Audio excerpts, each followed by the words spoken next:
Hello, this is Catherine Dubberly, the Answer Lady. I'm a big fan of Kiss Looms. I greatly enjoy mine, and I am cooperating with Kelly at Kiss Looms to make you a playlist of all the basic techniques that you might ever want to know on all of the looms. So welcome and enjoy.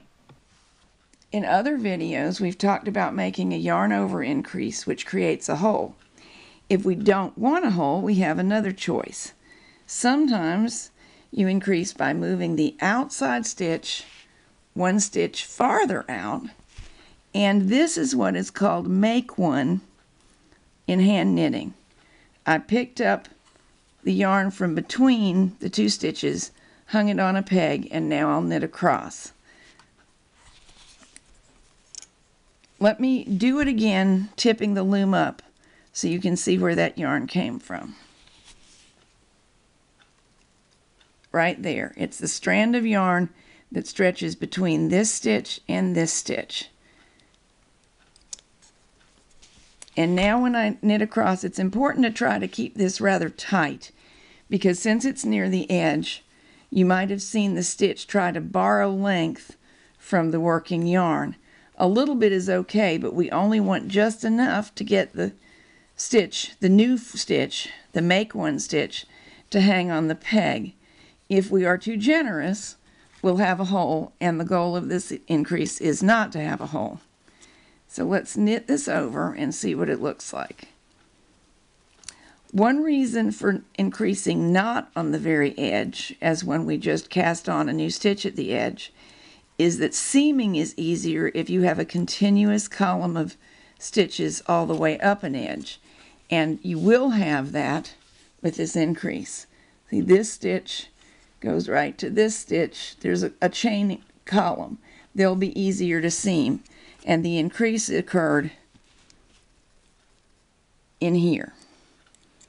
So that is what's called make one or M1 in hand knitting. Let's do it one more time, but let's do it in a little bit different place. This time let's move 2 stitches out. Sometimes it's part of the design to even move more stitches, so we'll try it. On the loom, you've got some challenge. If we move more stitches out and the increase is taking place farther into the work, you don't have very much yarn to work with, so it's going to feel tight. But it did work. Now we'll knit across. And you'll have to deal with the fact that the stitches surrounding the new one and the new one are going to feel tight, because they're sharing a length of yarn between them that was initially shared by only 2 stitches. And now 3 stitches are using that same length of yarn pretty much. So let's knit these all over. And then you'll have a look at the make one or M1 increases. So we made 1 stitch. That's why I think that name applies. We made a new stitch. And these stitches are looser than they would ordinarily be, which is on purpose so you can see what's going on. And because of that, you'll see there's a little bit of a noticeable opening there.